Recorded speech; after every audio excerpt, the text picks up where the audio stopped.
Well, it sounds to me, Zoe, that you want Drake Maye to start week 1. I've always been a week 1 guy, but I've witnessed other things that I understand why he wouldn't be in week 1. Okay, what do you want? Right now, what do you want to see? I would have turned the keys over on day 1. So you want to see Drake Maye start week 1? I don't see what the difference week 1 to week 3 makes. And I would say, okay, how do I want to be sneaky I'm trying here? to find the answer. Is that No. yes? You want to see him week 1 or no? I think we're at the point, maybe. Yeah. Oh. Getting there. I'm there. I mean, I know what's going to happen. What? Right? I mean, no, I don't think you do know what's going to happen based on Why can't the comments you? from the head coach today. So, again, I'll ask again. Does Scott David Zolak want to see Drake Maye start week 1 against the Cincinnati Bengals? Yes or no? yes, I do. Okay, There we go. I know it's not going to happen, though. Okay, but that's not the question. Let's put him on the I'm clock. not looking for a the prediction. guy I'm looking for what you want. What Scott Zolak, talk show host, Patriots fan, supporter, media member would like to see. Not what's going to happen. What do you want to see? I just think he's that much better. I mean, All right. yeah. It's clear. I mean, it's like, what do we, game plan for him then? All right, then. Zoe is back to week 1. He's been a week 1 guy earlier than anybody else. He's been consistently saying since the spring, you're the 3rd overall pick. You got to play. So Your 3rd week overall 1. pick, you're talented. He's obviously talented. And the head coach just said yesterday he's outplayed Jacoby Brissett. So, I mean, it's there. You're there. You're there. This is not like, oh, it's neck and neck. Tim McCone's pick for much of the offseason has been week 6. Yeah. I'm week 5 now. Zoe, I'm with you. I think he's the best quarterback on the roster. I think he's ready to start. I don't think there's any benefit in terms of him learning any more in terms of sitting for the next month. I just think the offensive line is in shambles right now. Okay. So I want to give the team a month to kind of figure out the situation up front to help this kid, because I think right now, and I get it's football, I get it, and I get there's ways to protect it, I think he's going to get killed. What are you doing if last night happens? Jacoby goes down. We're in Cincinnati, week 1, second quarter, middle second quarter. Jacoby's down. You go to the kid. Thank you. Okay. Yeah. We're not him on this thing. Like, No. well, we got to talk about it. We got to see the tape. We're not sure, because you got a little bit of that last night when you clearly know he's the second best guy. He's the best guy. He's not the second best quarter. He's your best quarter. I had been all about Drake Maye being gone till November and not coming out until after Halloween on the road against the Titans on November 3rd. That was the game I had scheduled. Similar to what Zoe just said, what's the difference between week 1 or week 3? And I don't think it is a week 1 or week 3 thing. What's the difference? My question now is, what's the difference between week 5 and week 9? It's not a huge difference.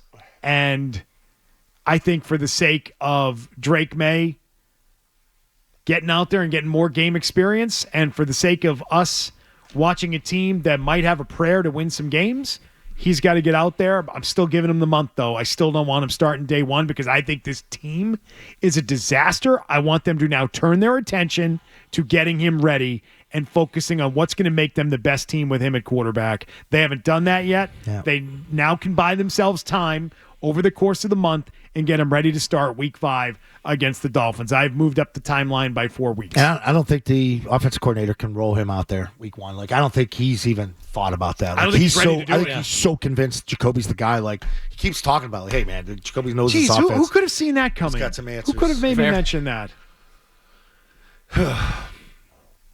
Like, gun to the head, and you're telling me to pick weeks. Like, I'm thinking, like, it's not that crazy. Like, week 3 at Jets, short week, 1 day to prepare for the kid. That Thursday night, Throw him in there. Throw him in there. Let him catch him off guard. Bootleg the hell out of him. Get him away from Quentin Williams. Go away from him. Run away from him. Get him ready. Like, just keep it simple. But like, those games are tight. Like, you don't see blowouts in those games. They're always divisional games that always sort of a rock fight, because everybody just wants to get through it and get to the next week. Like, that's when we can sneak up. You sneak up on somebody early in the year. Like, week 9, you're not sneaking up on anybody. That's like evident. But they got 1 day to prepare. You got 1 day coming off a game. Jets to get ready for him. You don't have a lot of film on him. No film on him. Throw him against Jets. You guys both Try think and that catch him. Zappe starting is completely off the table at this point? Like, if the offensive line is so bad and Brissett does get hurt and it's a disaster, we're really going to put Drake Maye out there? Doesn't feel great. Last night convinces you. No, on the Zappe front, doesn't feel like they're really feeling that right now. But last night, you're convinced now Milton can't handle it right now. Totally That takes him off the table. Over. So they wanted to see him play extensively. And, he had the errant long throw to start, just sort of jumped back, threw that up for grabs, got picked almost. And it's just the short game stuff. He was throwing 90-mile-an-hour fastballs, inaccurate to guys. Couldn't do the intermediate to short stuff. Now, he had some really good throws. He had a good run. But, again, that's against 3s and 4s. He's not ready for Cincinnati. Drake Maye is way more ready for Cincinnati. Question is, are you ready to play him? And if not, you're playing Zappy in case Jacoby goes down. I'm not sure of that. Okay. I don't think that's the way they're going to lean now. You think they cut Zappy tomorrow? They might. Okay. They might do that. The head coach might be wanting that accelerates your two rookies way up that ladder right there. The one guy being 1 and the other guy being 2 plays away from playing.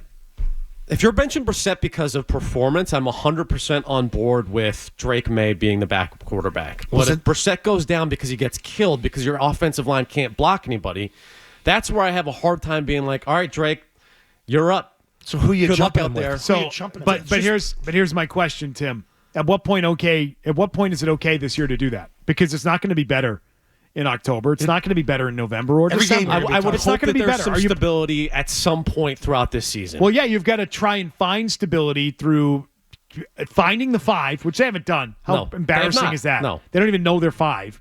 To try and, again, it's now August 26th and they don't have their best 5 figured out. I keep hearing that phrase. Well, they're just trying to find their best 5. We're just trying to find our best 5. How much longer do you expect it to take for you to figure out who these guys are and where they're going to play? Because the coaching staff hasn't managed to figure that thing out either. But you hope over the course of a month that they gain some stability with at least finding the group. So that to me is as good as it's going to get. And so I don't think there's a difference between 5, 9, 10, 12. It's going to suck no matter what. And you know what? It's probably going to suck next year too. Yeah. And you're going to play the kid at some point. It's unfortunate. Yeah. That the team has drafted the quarterback and is so unprepared to support him. But he's going to play this year. He needs to play this year. And he's probably decently equipped to deal with their Swiss cheese offensive line. Hey, if you like that clip, check out more videos from Zolak and Bertrand right here. For more Patriots analysis and opinion, hit this playlist.